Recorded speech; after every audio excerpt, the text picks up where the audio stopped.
성령 강림료로 20째 주일 직장 선교주일에 우리에게 주신 하나님의 말씀은 신약성경 마태복음 6장 9절에서 13절까지의 말씀입니다. 신약성경 8쪽입니다. 마태복음 6장 9절에서 13절까지의 말씀입니다. 이 계시의 말씀을 봉독할 때 살아계신 주님의 음성을 들으실 수 있기를 바랍니다. 제가 받들어 봉독하겠습니다. 그러므로 너희는 이렇게 기도하라. 하늘에 계신 우리 아버지여, 이름이 거룩히 여김을 받으시오며 나라가 임하시오며 뜻이 하늘에서 이루어진 것 같이 땅에서도 이루어지이다. 오늘 우리에게 일용할 양식을 주시옵고 우리가 우리에게 죄 지은 자를 사하여 준 것 같이 우리 죄를 사하여 주시옵고 우리를 시험에 들게 하지 마시옵고 다만 악에서 구하시옵소서. 나라와 권세와 영광이 아버지께 영원히 있사옵나이다. 아멘. 예수님께서는 우리 자신을 위한 기도를 가르치시면서 첫 번째로 육신의 배려를 채우기 위해 오늘 우리에게 일용할 양식을 주시고 이렇게 기도하라고 가르쳐 주셨습니다. 이 간구는 우리 육신의 생명과 직결되기에 가장 우선적으로 드려야 할 기도입니다. 그런데 두 번째로 가르쳐 주신 기도는 우리 죄를 사하여 달라는 사죄의 간구입니다. 우리가 우리에게 잘못한 사람을 용서하여 준 것 같이 우리 죄를 용서하여 주시고, 이 간구는 순서적으로 일용할 양식 다음에 구하고 있지만 내용적으로는 맨 먼저 구해야 되는 기도입니다. 왜냐하면 일용할 양식이 우리의 육체의 생명과 직결된 것이라면 죄의 용서는 우리의 영적인 생명과 직결된 것이기 때문입니다. 일용할 양식이 없으면 육체가 죽음을 맞이하시듯이 죄의 용서가 없으면 우리의 영혼이 멸망하는 것입니다. 성경은 죄로 인해 우리가 하나님과 원수되었다고 말씀합니다. 여러분, 원수라는 말은 함께 할 수 없는 상태를 뜻하는 말입니다. 즉 하나님과 우리 사이에는 죄라는 담이 있어서 이것을 제거하지 않고는 하나님과 함께 할 수 없다는 것입니다. 그리고 이 죄는 아담의 때로부터 계속되어 온 것입니다. 그래서 이것을 원죄라고 합니다. 아담이 범죄한 이래로 인류는 정죄받았고 죄인으로 사망에 이르는 존재가 된 것입니다. 어느 누구도 이 사망에서 벗어날 수 없습니다. 로마서 3장 10절에서 12절까지의 말씀입니다. 기록된 바 의인은 없나니 하나도 없으며 깨닫는 자도 없고 하나님을 찾는 자도 없고 다 치우쳐 함께 무익하게 되고 선을 행하는 자는 없나니 하나도 없도다. 아멘. 하나님 보시기에 의인은 하나도 없습니다. 모든 사람이 죄인이라는 것이 성경의 가르침입니다. 그런데 문제는 이 죄를 인간 스스로는 해결할 방법이 없다는 것입니다. 하나님께서 방법을 내신 것입니다. 외아들 예수 그리스도를 보내셔서 예수님으로 하여금 사람들의 죄를 대속하게 하시는 것입니다. 하나님과 인간 사이를 가로막고 있는 죄의 담을 허무시기 위해 예수님을 화목제물로 이 땅에 보내주셨습니다. 감사하게도 예수님께서는 그 사명을 온전하게 감당하셨습니다.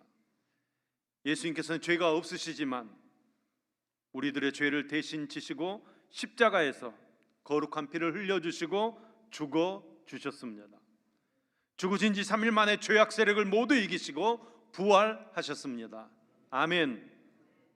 예수님의 그 보혈의 능력을, 예수님의 그 부활의 능력을 믿고 영접하는 사람들은 그 믿음을 보시고 의롭다 여겨주시고 당신의 자녀로 받아주셨습니다. 우리는 이것을 은혜라고 합니다. 예수 그리스도로 말미암아 죽었던 우리가 생명을 얻게 되고 죄인된 우리가 모든 죄를 용서받아 의인 되었다는 것입니다. 로마서 8장 1절 2절 말씀입니다. 그러므로 이제 그리스도 예수 안에 있는 자에게는 결코 정죄함이 없나니 이는 그리스도 예수 안에 있는 생명의 성령의 법이 죄와 사망의 법에서 너를 해방하였음이니라. 아멘. 우리는 이제 하나님과 양심의 정죄로부터 자유롭게 되었습니다. 해방받았습니다. 그래서 루터는 우리 그리스도인들을 용서받은 죄인이라고 칭했습니다. 한번 따라합니다. 용서받은 죄인. 아멘. 저와 여러분이 용서받은 죄인인 줄로 믿습니다. 우리의 모든 죄가 용서받았습니다. 그렇다면 여러분, 우리는 이제 더 이상 하나님께 용서를 구하지 않아도 되는 것입니까? 회개하지 않아도 되는 것입니까? 그렇지 않습니다. 만일 그렇다면 오늘 주님께서 가르쳐 주시는 우리 죄를 용서해 달라는 이 강구는 더 이상 필요치 않을 것입니다. 우리는 모든 죄를 용서받았음에도 불구하고 죄를 용서해 달라고 계속해서 기도해야 합니다. 왜 계속해서 용서를 구하는 기도를 드려야 합니까? 예수님께서 그 이유를 아주 쉽게 설명해 주셨습니다. 마지막 만찬을 마치신 후에 예수님께서 허리에 수건을 동이시고 제자들의 발을 씻겨 주십니다. 베드로의 차례가 돼서 베드로의 발을 씻기려고 하는데 베드로가 거부합니다. 주여, 절대로 내 발을 씻지 못하시리이다. 그러자 예수님께서 뭐라고 말씀하셨는가 하면 내가 너를 씻어주지 않으면 내가 너와 상관이 없느니라. 놀란 베드로가 뭐라고 했습니까? 주여, 내 발뿐만 아니라 손과 머리도 씻어 주옵소서. 그러할 때 예수님께서 아주 중요한 말씀을 하셨습니다. 요한복음 13장 10절 말씀입니다. 이미 목욕한 자는 발밖에 씻을 필요가 없느니라 온몸이 깨끗하니라. 아멘. 여기서 이 목욕은 이미 회개하여 예수를 구주로 시인하고 진리의 말씀으로 구원받았다는 것을 의미합니다. 십자가의 보혈로 모든 죄를 깨끗하게 씻음 받은 것입니다. 그런데 이 발을 씻는다는 것은 우리가 날마다 짓는 죄를 자백하고 용서함 받는 것을 가리키는 것입니다. 그러니까 예수님의 대답은 한번 세례받고 구원받은 사람은 죄를 지었다고 해서 다시 세례받을 필요가 없다, 이것을 말씀하시는 것입니다. 그러나 매일의 삶 속에서 짓는 죄는 반드시 주님께로부터 용서받아야 한다고 말씀하시는 것입니다. 하나님께서는 복음을 믿고 거듭난 성도에게 성령님을 선물로 주십니다. 그리고 성령님께서는 성도 안에서 성도들이 하나님의 자녀답게 살아갈 수 있도록 우리를 이끌어 가십니다. 그런데 우리는 때때로 성령 충만하지 못할 때가 있습니다. 그때 우리는 연약해져서 다시 정욕을 쫓아가고 이생의 자랑을 쫓아서 이 땅의 삶을 살아가게 됩니다. 그러면 성령님과 우리의 양심은 우리가 하나님의 자녀답게 살지 못하는 것을 보고 탄식합니다.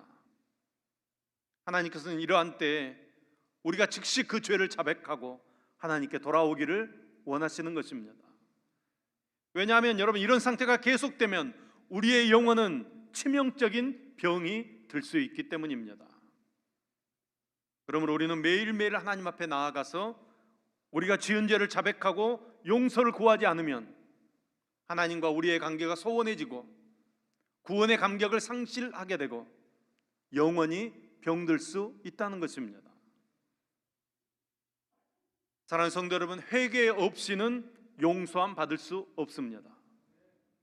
그래서 어거스틴은 하나님도 회개하지 않는 죄인을 용서하지 못하신다, 아주 유명한 말을 남겼습니다. 끝까지 회개하지 않는 사람은 하나님께서도 어쩔 수 없다는 것입니다. 저와 여러분이 지은 죄에 대해서 용서를 구하고 날마다 새롭게 되는, 날마다 깨끗함을 받는 은혜의 삶을 사는 저와 여러분 되기를 소망합니다. 그런데 예수님께서 가르쳐 주신 우리 죄를 용서해 달라고 구하는 기도에는 중요한 조건이 하나 달려 있습니다. 주님께서 우리에게 가르쳐 주십니다.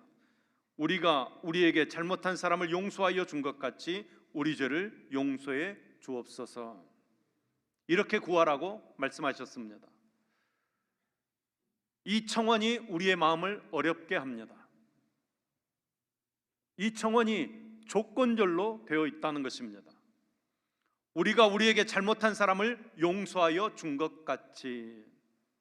시제는 완료형입니다. 그러니까 우리가 우리에게 잘못한 사람을 용서해 주었듯이 하나님께서도 우리의 죄를 용서해 주십시오, 이렇게 간구하라는 것입니다. 마치 우리가 우리 자신을 하나님께 모범으로 내세우는 것처럼 느껴집니다. 우리 이웃에 대한 우리의 용서를 우리에 대한 하나님의 용서의 조건으로 내세우는 것처럼 그런 어감을 받게 됩니다. 과연 그런 말씀인가? 만일 그렇다면 우리는 하나님께 용서받을 가능성이 전혀 없습니다.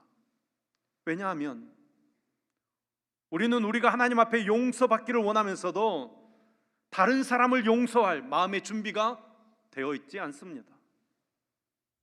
그럴 능력도 없습니다. 우리는 말로는 용서한다고 하지만 마음 중심에는 앙금이 남아가지고 그것을 어떻게 처리하지 못하는 그런 존재들입니다. 여러분, 이 말씀은 그런 뜻의 말씀이 아닙니다. 이 말씀을 바로 해석한 사람이 요아킴 예레미야스라는 신학자입니다. 예레미야스는 오랫동안 셈적 언어를 연구하면서 그 방면에 가장 권위 있는 학자입니다. 아람어로 완료형은 시제, 즉 과거, 현재, 미래 등을 나타내는 것이 아니라 동시적인 것의 완료형으로 보아야 한다, 이렇게 해석했습니다. 우리가 우리에게 잘못한 사람을 용서하여 준 것 같이, 이 간구의 뜻은 하나님, 우리의 죄를 용서해 주시옵소서, 그와 동시에 우리도 우리에게 잘못한 사람을 용서하며 살겠습니다, 이런 뜻이라는 것입니다. 그러니까 죄의 용서를 구하는 사람이 하나님께 다짐하는, 서약하는 것으로 해석해야 한다는 것입니다. 여러분, 한번 생각해 보십시오. 지금 주기도문을 배우고 있는 사람들, 예수님께서 주기도문을 가르치실 때 그것을 배우고 있는 사람들은 이미 하나님을 아버지라고 부르는 사람들입니다. 그들은 인생의 다양한 문제들을 하나님께 가져오기 전에 하나님의 이름과 하나님의 나라와 하나님의 그 거룩한 뜻을 이해하고 구하는 사람들입니다. 이들은 하나님의 구원에서 멀리 떨어져 있던 사람들이 아니라 이미 하나님의 조건 없는 사랑과 용서를 받은, 구원받은 하나님의 백성들입니다. 이렇게 볼 때 본문의 의미는 하나님의 용서는 인간의 용서를 전제한다는 그런 말이 아니라 우리가 하나님으로부터 무조건적인 용서를 받아 하나님의 백성 되었기 때문에 우리에게는 다른 형제를 용서할 책임이 있다는 말씀입니다. 즉 그리스도 안에서 하나님의 용서를 받은 사람들이 다시 하나님께 사죄를 구할 때 가져야 할 믿음의 자세를 말씀하시는 것입니다. 언젠가 베드로가 예수님께 이렇게 물었습니다. 형제가 잘못하면 7번까지 용서하리이까? 그때 예수님께서 베드로에게 대답하십니다. 마태복음 18장 22절 말씀입니다. 예수께서 이르시되 내게 이르노니 7번뿐 아니라 7번을 70번까지라도 할지니라. 아멘. 예수님께서 베드로에게 용서를 강조하십니다. 왜 그렇습니까? 이미 제자들이 하나님의 용서를 경험한 사람들이기 때문입니다. 우리가 왜 다른 사람들을 용서해 주어야 합니까? 멸망받을 수밖에 없는 우리를 하나님께서 먼저 용서해 주셨기 때문입니다. 적어도 우리 성도들은 위선적이거나 겉으로만 회개하는 그런 회개가 아니라 마음 중심에서 우러나오는 용서를 할 수 있어야 합니다. 그것이 우리를 향하신 하나님의 뜻입니다. 그러니까 우리의 용서가 우리에 대한 하나님의 용서의 조건이 아니라 하나님께서 우리를 용서해 주셨기 때문에 우리가 용서하며 살아야 된다는 것입니다. 베드로에게 7번, 70번이라도 용서하라고 말씀하신 예수님께서는 다시 베드로에게 1만 달란트 빚진 자의 비유를 통해서 감당할 수 없는 은혜를 받고도 작은 은혜를 베풀지 않는 자의 죄가 얼마나 큰 것인지 가르쳐 주십니다. 10,000달란트 빚진 자의 비유에는 두 명의 빚진 자가 나옵니다. 한 사람은 임금에게 만 달란트의 빚을 졌습니다. 또 한 사람은 이 만 달란트 빚진 자에게 100데나리온의 빚을 진 사람입니다. 그러니까 만 달란트 빚진 이 종은 채무자이면서 동시에 채권자입니다. 그런데 핵심은 자신이 빚진 채무액은 만 달란트이고 자신이 꾸어준 채무액은 100데나리온이라는 것입니다. 우리나라 돈으로 환산해 보면 만 달란트는 6조 원 정도 됩니다. 여러분들은 돈이 많으시니까 놀라시지도 않아. 6조 원, 생각지도 못한 금액입니다. 어마어마한 금액입니다. 6조 원의 빚을 지고 있는 이 사람이 빌려준 돈은 100데나리온, 우리나라 돈으로 800만 원 정도 됩니다. 그러니까 만 달란트는 100데나리온에 비하면 약 50만 배입니다. 아예 비교가 되지 않는 어마어마한 차이, 이것이 바로 이 비유의 핵심입니다. 그런데 만 달란트를 빌려준 임금이 어느 날 결산을 하게 됩니다. 이 임금은 누구를 뜻합니까? 마지막 때 심판주로 오실 예수님이십니다.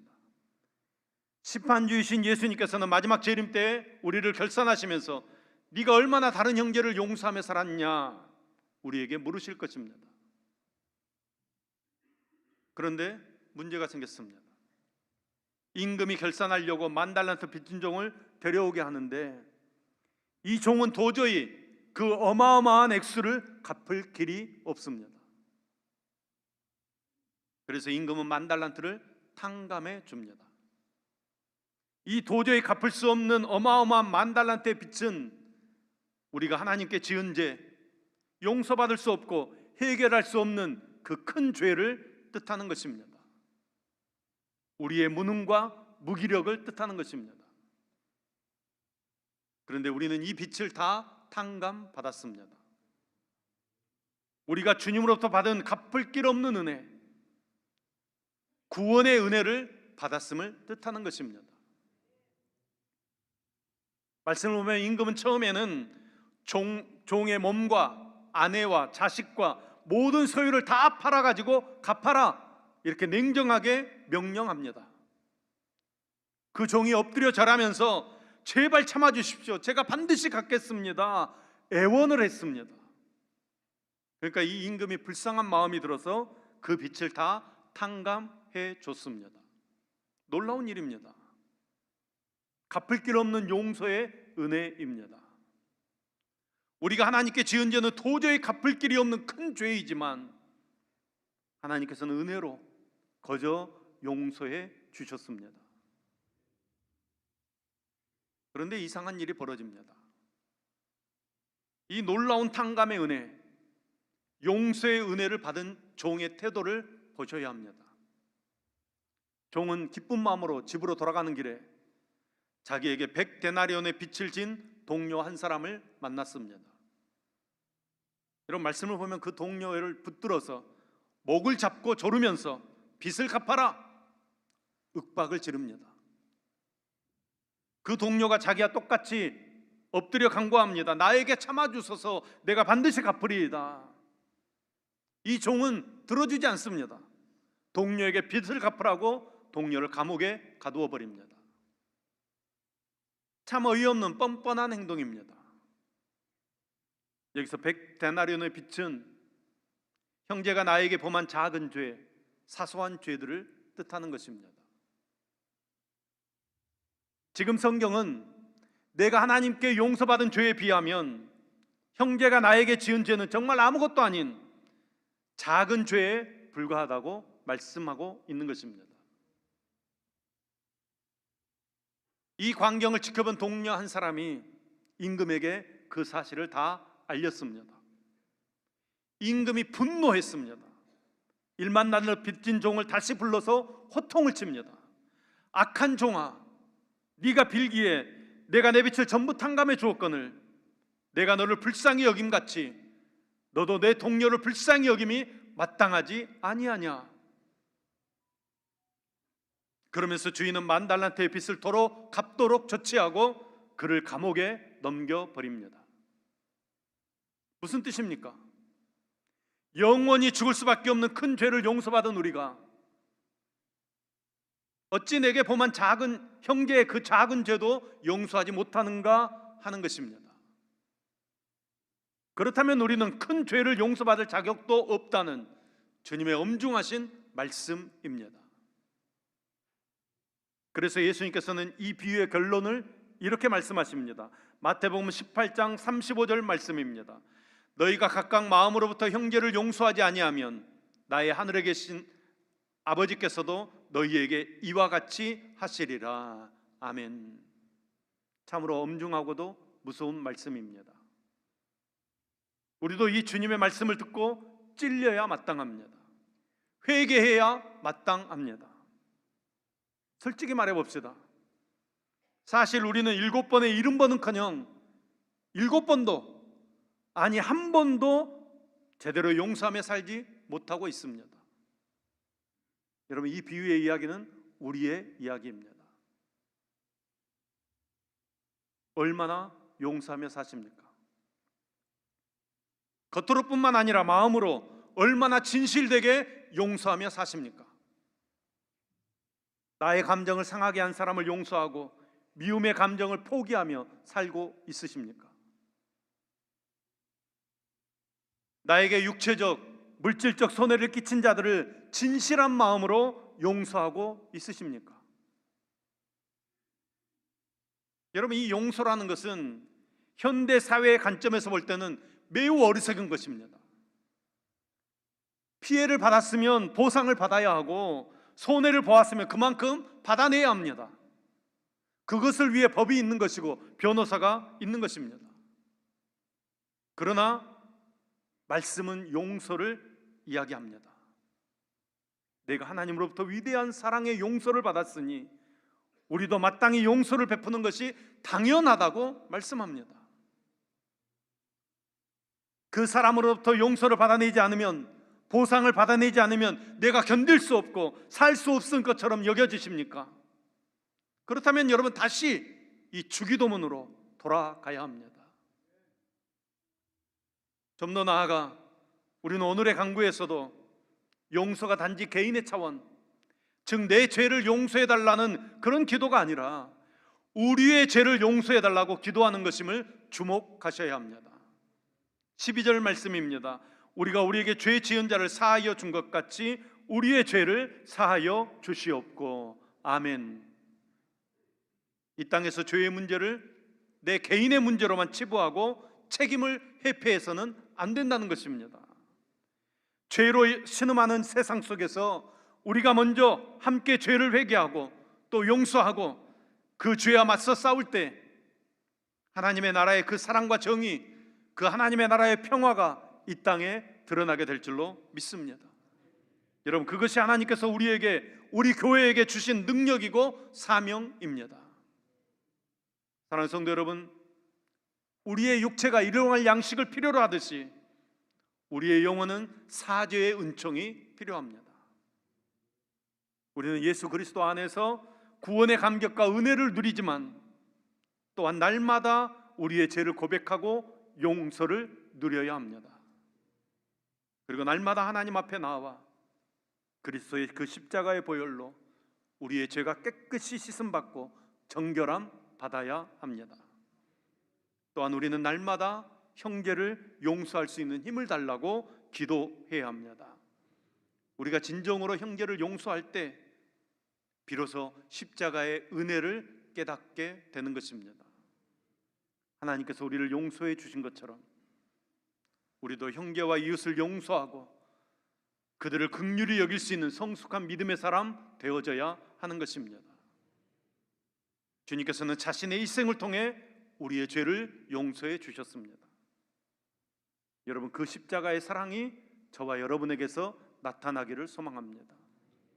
우리의 희생으로, 우리의 사랑으로 형제를 용서하는 삶을 사는 저와 여러분 되기를 소망합니다. 우리의 의지로는 이런 용서의 삶을 살기는 어렵습니다. 우리에게는 용서할 수 있는 능력이 없습니다.